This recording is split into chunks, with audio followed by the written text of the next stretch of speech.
After announcing a bid for California's now open Senate seat, Kamala Harris received endorsement from the former president and his vice president, Barack Obama and Joe Biden. She once again made history by being the first American of African American and South Asian descent to be elected to the American Senate.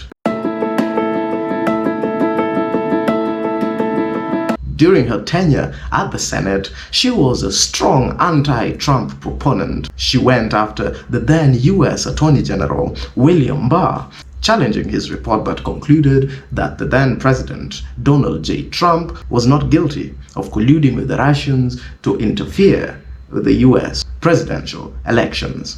She was also a vocal proponent of the impeachment proceedings against President Trump following the January 6th incident where numerous Americans gained access into the U.S. Capitol. But they did envision someone like Donald Trump being president of the United States.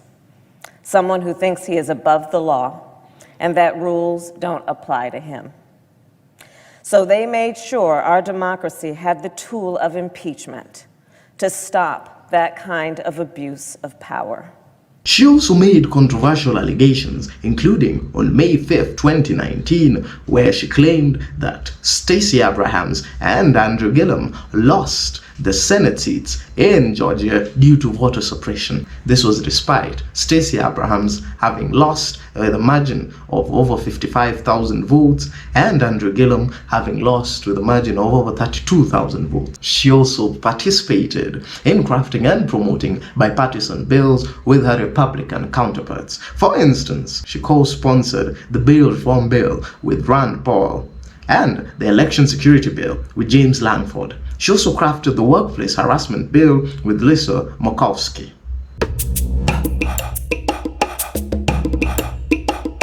On 21st January 2019, Kamala Harris allowed a bid for the Democratic Party ticket for the presidency of the United States of America. In just one day, she tied Bernie Sanders' record for the most campaign donations within 24 hours of announcement. Ironically, after just a few months of campaigning, she announced her withdrawal from the race, citing a lack of fans. She thereafter endorsed the former Vice President Joe Biden.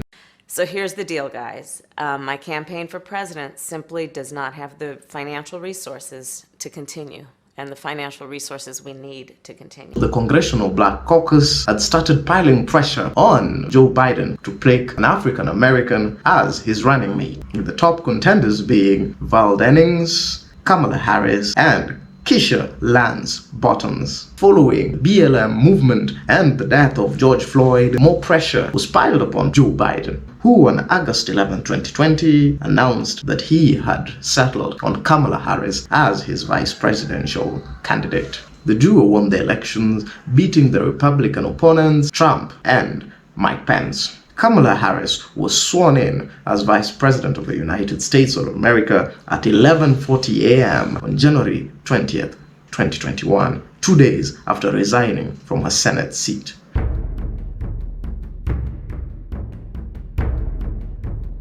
Her first official act as Vice President and the President of the Senate was swearing in 3 new senators, including Alex Padilla, her replacement as Senator for the state of California, as well as Georgia Senators Raphael Warnock and Joe Joseph. You will bear true faith and allegiance to the same, that you take this obligation freely, without any mental reservation or purpose of evasion, and that you will well and faithfully discharge the duties of the office on which you are about to enter, so help you God.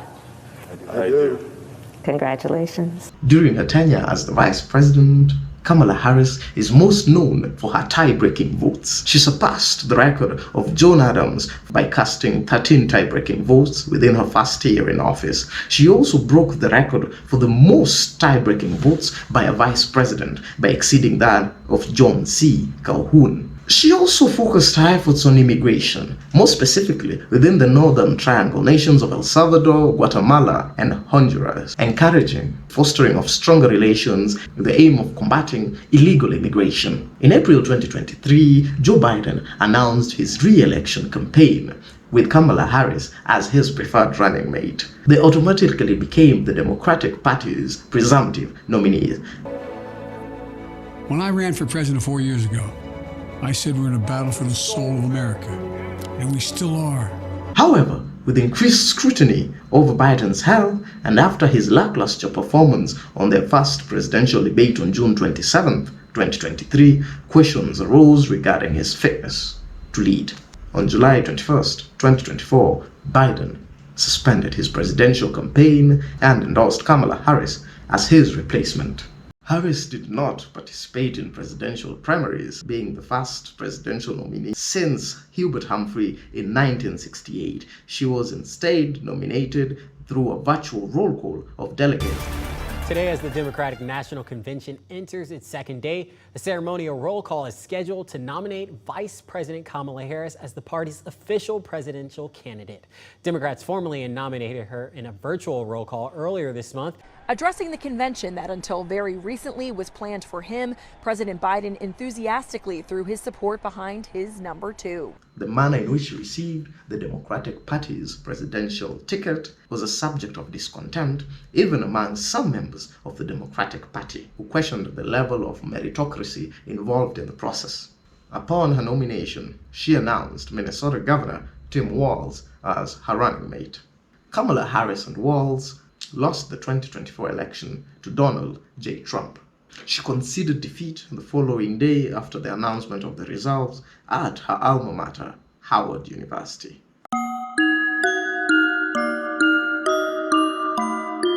There are numerous controversies that have surrounded Kamala, first and foremost being the manner in which she got some of her positions, including earlier on in her career, where she was appointed to various boards by her then boyfriend, Willie Brown, who undoubtedly used his political influence as the Speaker of the State Assembly and later Mayor of the city of Los Angeles to ensure her ascension.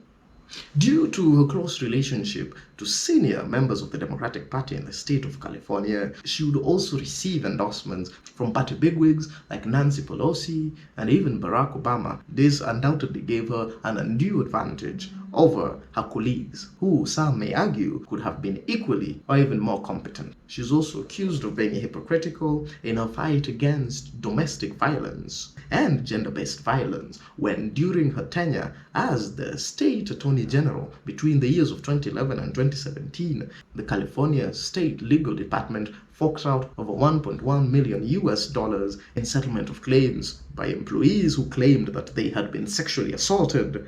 There have also been unverified allegations regarding her husband and partner, Doug Emhoff, with allegations that he had physically assaulted a lady whom he was dating at the Cannes Film Festival.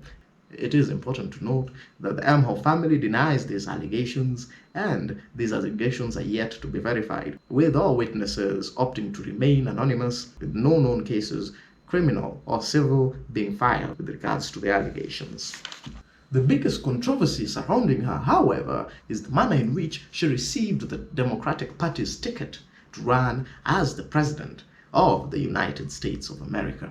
Opponents claimed that her nomination was merely a rubber stamping of a decision that had been made by the Democratic Party's political bigwigs, and that the unheard of virtual roll call was merely a rubber stamp of a decision that had been made by a few individuals in a boardroom.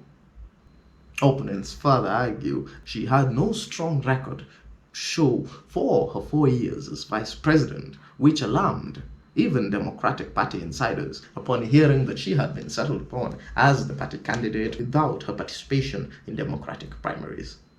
Be that as it may, Kamala Harris has impressive achievements below her belt, both politically, professionally, and academically. She is an achieved author, having authored various books, including children's books and a memoir. She has also had a long and illustrious legal career. In addition, she is the first female vice president of the United States of America thus far, and the first American of African American descent and South Asian descent to come as close as she did to being the first female president of the United States of America.